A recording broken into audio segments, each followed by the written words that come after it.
minus 5, minus 4, minus 3, minus 2, X minus 1. Fire. Lights out, everybody.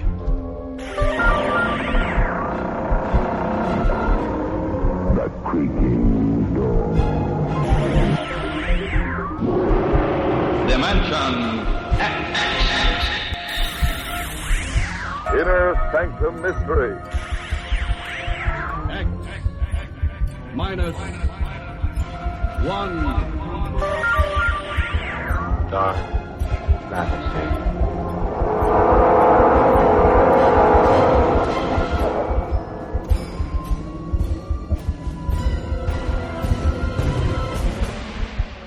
Hello everyone, welcome to Sci-Fi and Horror, brought to you by Dwayne Old Time Radio.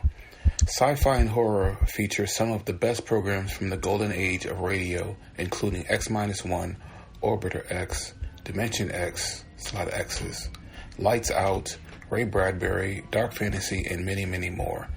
Before we start today's sci-fi and horror thriller, if you enjoy what I'm doing, let me ask you to subscribe to my channel. Subscribing is 100% free, and you will receive notifications on new posts. Lastly, if you have a moment, please write a short 1 or 2 sentence review or give a rating on your preferred podcast service. A positive review or rating would help me out a lot. And now, on to the show. And again, thank you for your support. This week we're going to continue Bradbury reads Bradbury with his story, The Crowd. And as I said last week, these aired in 1975. The roots of a story like The Crowd go back to a period roughly around the time I was 15 years old and had been living in Los Angeles roughly about a year. I was over at a friend's house one night down around an industrial section of Los Angeles, right across the street from a graveyard. The graveyard extended for, 3 or 4 blocks. It was a very large one. And around about 10 o'clock at night, we heard this fantastic crash in the street, about 100 yards away. And we dashed out of the house and ran down the street and arrived at this accident. A car had hit a traffic button in the middle of the street and careened off and hit a telephone pole. And there were 8 people in the car. The car was totally demolished. I've never seen a car so completely crushed. 2 of the people were already dead, and 2 of them died after I got there, and 2 more died later, and the last 2, I think, the next day. Well, I'd never seen an accident, anything like this ever in my life. I'd never seen anyone killed on the street. And it was too horrible for me to even try to describe. And I went home that night, stunned, hanging onto walls, and fences and bushes, anything I could touch and hold, because I was just drunk with the horror of the whole thing. And I suppose that accident caused me to have a fear of cars, because I've never learned to drive ever in my life since that time.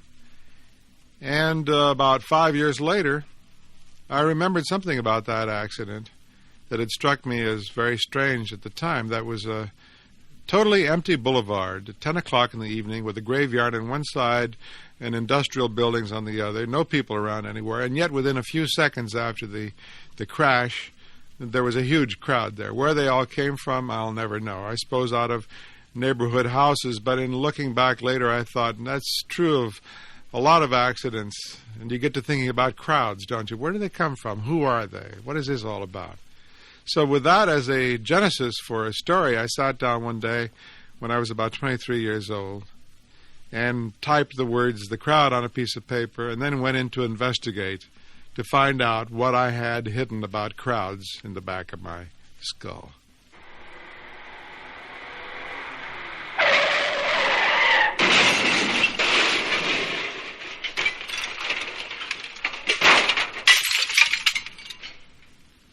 Mr. Spallner put his hands over his face. There was the feeling of movement in space, the beautifully tortured scream, the impact and tumbling of the car with wall through wall, over and down like a toy, and him hurled out of it. Then silence. The crowd came running. Faintly where he lay, he heard them running. He could tell their ages and their sizes by the sound of their numerous feet over the summer grass and on the lined pavement and over the asphalt street, and picking through the cluttered bricks to where his car hung half into the night sky, still spinning its wheels with a senseless centrifuge. Where the crowd came from he didn't know. He struggled to remain aware, and then the crowd faces hemmed in upon him, hung over him like the large glowing leaves of down-bent trees. They were a ring of shifting, compressing, changing faces over him, looking down, reading the time of his life or death by his face, making his face into a moon dial, where the moon cast a shadow from his nose out upon his cheek to tell the time of breathing or not breathing any more ever. How swiftly a crowd comes, he thought, like the iris of an eye compressing in out of nowhere. A siren. A police voice, movement. Blood trickled from his lips, and he was being moved into an ambulance. Someone said, "Is he dead?" And someone else said, "No, he's not dead." And a third person said, "He won't die. He's not going to die." And he saw the faces of the crowd beyond him in the night, and he knew by their expressions that he wouldn't die. And that was strange. He saw a man's face, thin, bright, pale. The man swallowed and bit his lips, very sick. There was a small woman, too, with red hair and too much red on her cheeks and lips, and a little boy with a freckled face. Other faces, an old man with a wrinkled upper lip, an old woman with a mole upon her chin. They had all come from where? Houses, cars, alleys, from the immediate and the accident-shocked world, out of alleys and out of hotels and out of streetcars, and seemingly out of nothing they came. The crowd looked at him, and he looked back at them, and did not like them at all. There was a vast wrongness to them. He couldn't put his finger on it. They were far worse than this machine-made thing that happened to him now. The ambulance doors slammed. Through the windows he saw the crowd looking in. That crowd that always came so fast, so strangely fast, to form a circle, to peer down, to probe, to gawk, to question, to point, to disturb, to spoil the privacy of a man's agony by their frank curiosity. The ambulance drove off. He sank back, and their faces still stared into his face, even with his eyes shut. The car wheels spun in his mind for days. 1 wheel, 4 wheels, spinning, and whirring round and around. He knew it was wrong. Something wrong with the wheels and the whole accident and the running of feet and the curiosity. The crowd faces mixed and spun into the wild rotation of the wheels. He awoke. Sunlight, a hospital room, a hand taking his pulse. "How do you feel?" asked the doctor. The wheels faded away. Mr. Spaulding looked around. "Fine, I guess." He tried to find words about the accident. "Doctor?" "Yes." "That crowd, was it last night?" 2 days ago. "You've been here since Thursday. You're all right, though. You're doing fine. Don't try and get up." "That crowd, something about wheels, too. Do accidents make people, well, a little off, temporarily, sometimes?" He lay staring up at the doctor. "Does it hurt your time sense?" "Panic sometimes does." "Makes a minute seem like an hour, or maybe an hour seem like a minute?" "Yes." "Let me tell you, then." He felt the bed under him, the sunlight on his face. "You'll think I'm crazy. I was driving too fast, I know. I'm sorry now. I jumped the curb and hit that wall. I was hurt and numb, I know, but I still remember things, mostly the crowd."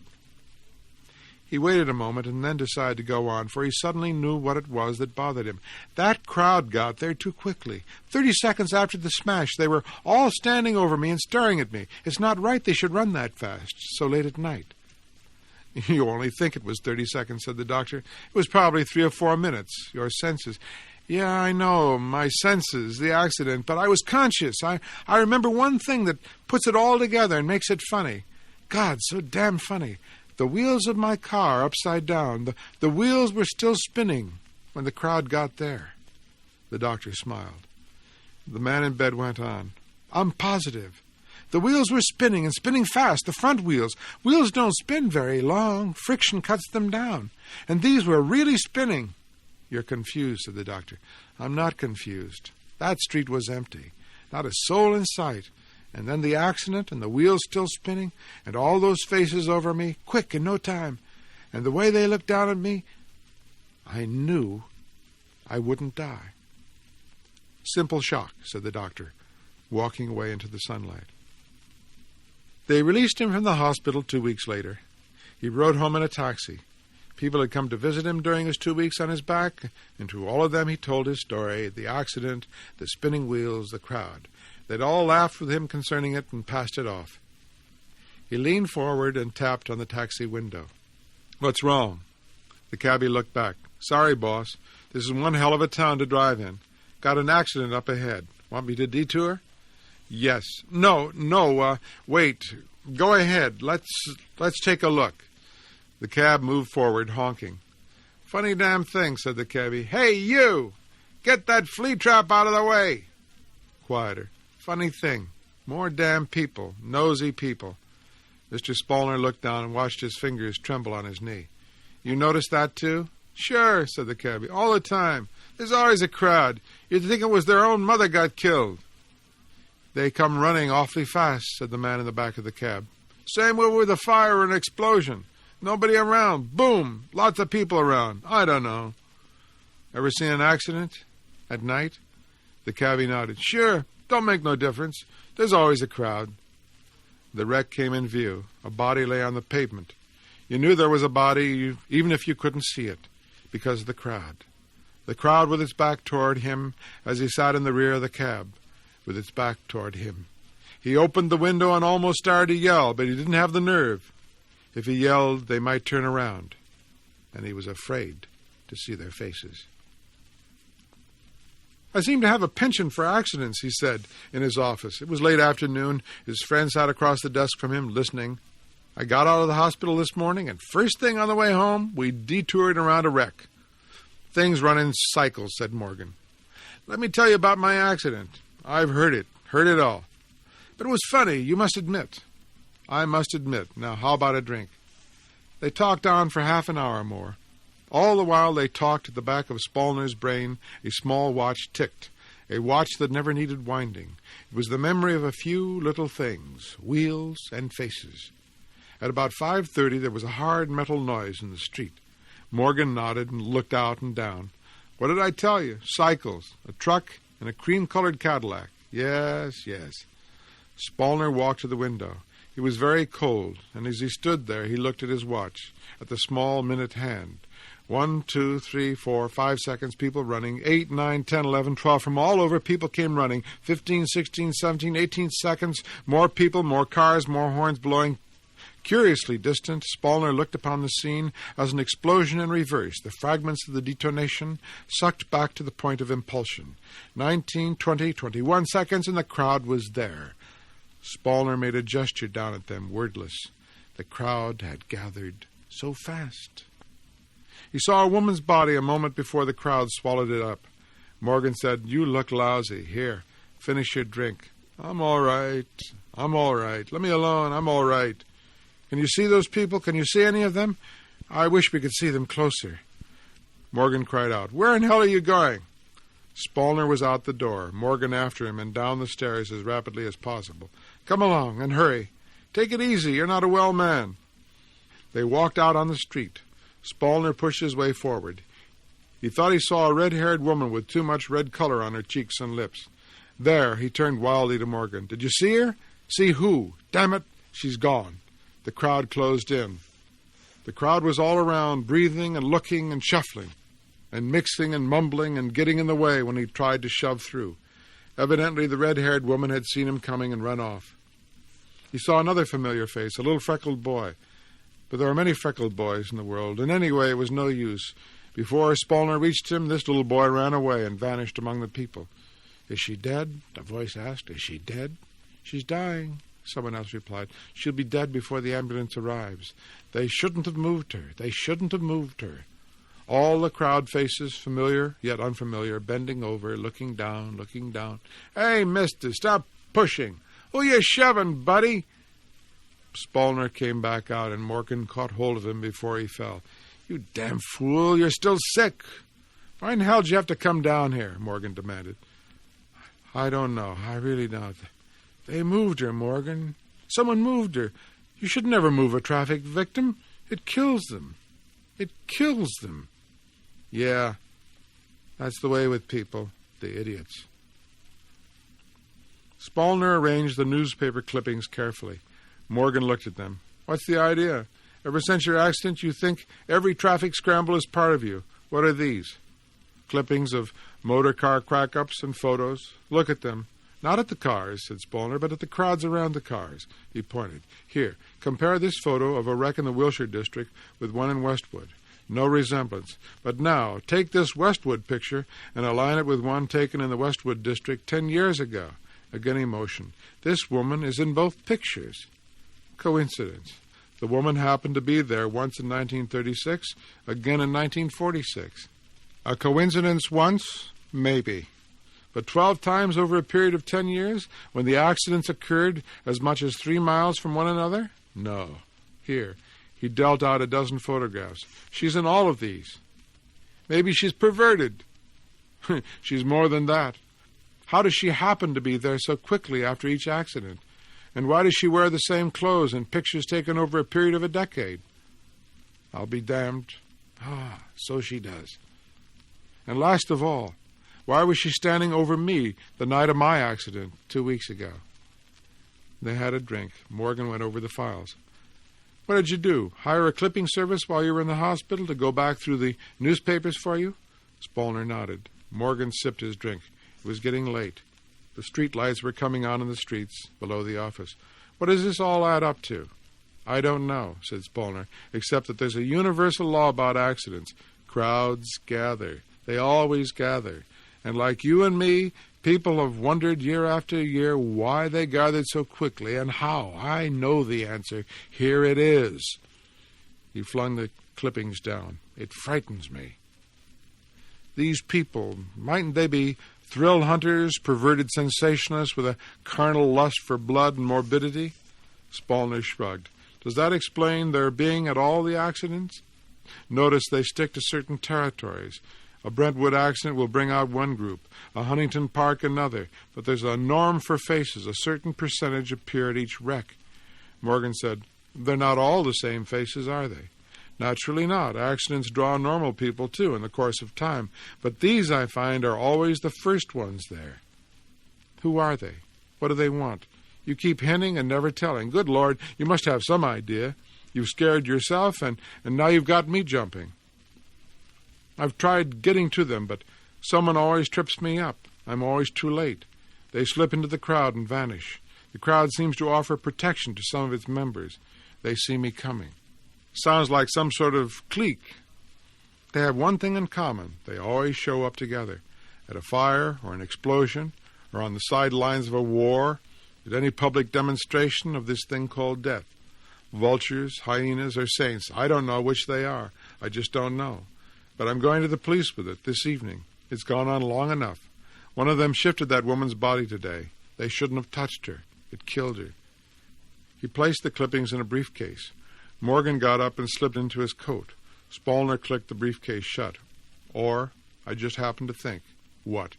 Maybe they wanted her dead. Why? Who knows? Come along? Sorry, it's late. See you tomorrow. Luck. They went out together. Give my regards to the cops. Think they'll believe you? Oh, they'll believe me all right. Good night. Spallner took it slow driving downtown. I want to get there, he told himself, alive. He was rather shocked but not surprised somehow when the truck came rolling out of an alley straight at him. He was just congratulating himself on his keen sense of observation and talking out what he would say to the police in his mind when the truck smashed into his car. It wasn't really his car. That was the disheartening thing about it. In a preoccupied mood, he was tossed first this way and then that, while he thought, what a shame. Morgan has gone and lent his extra car for a few days until my other car is fixed, and now here I go again. The windshield hammered back into his face. He was forced back and forth in several lightning jerks. Then all motion stopped and all noise stopped, and only pain filled him up. He heard their feet running and running and running. He fumbled with the car door. It clicked. He fell out upon the pavement drunkenly and lay, ear to the asphalt, listening to them coming. It was like a great rainstorm with many drops, heavy and light and medium, touching the earth.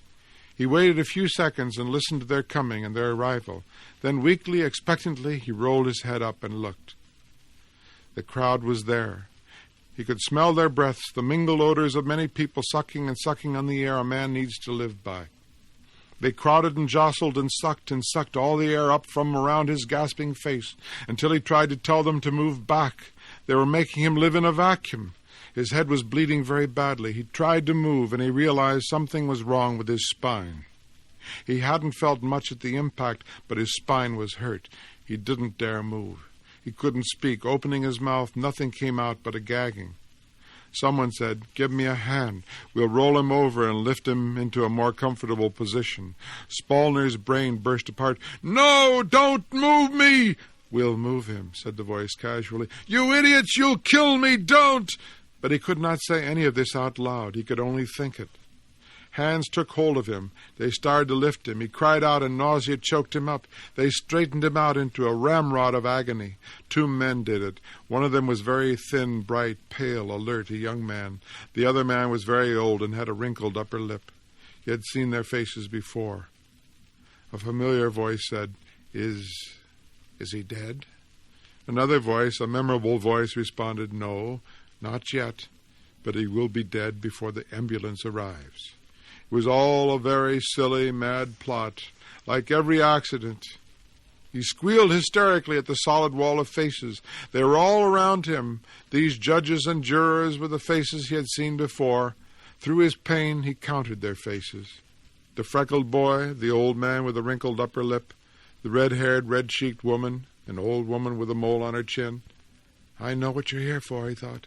"You're here just as you're at all accidents, to make certain the right ones live and the right ones die. That's why you lifted me. You knew it would kill. You knew I'd live if you left me alone. And that's the way it's been since time began, when crowds gather. You murder much easier this way. Your alibi is very simple. You didn't know it was dangerous to move a hurt man. You didn't mean to hurt him."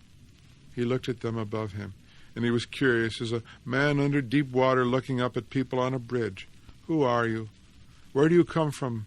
And how do you get here so soon? You're the crowd that's always in the way, using up good air that a dying man's lungs are in need of, using up space he should be using to lie in alone, tramping on people to make sure they die. That's you. I know all of you." It was like a polite monologue. They said nothing. Faces, the old man, the red-haired woman. Someone picked up his briefcase. "Whose is this?" they asked. "It's mine! It's evidence against all of you!" Eyes inverted over him, shiny eyes under tousled hair or under hats, faces, somewhere a siren. The ambulance was coming. But looking at the faces, the construction, the cast, the form of the faces, Spallner saw that it was too late. He read it in their faces. They knew. He tried to speak. A little bit got out. "It looks like I'll be joining up with you. I guess I'll be a member of your group now." He closed his eyes then and waited for the coroner.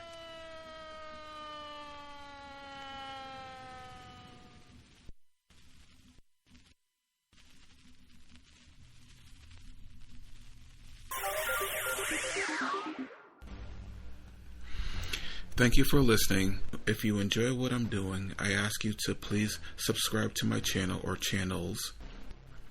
Well, hope you enjoyed, and until next time, stay safe, wish you well, peace.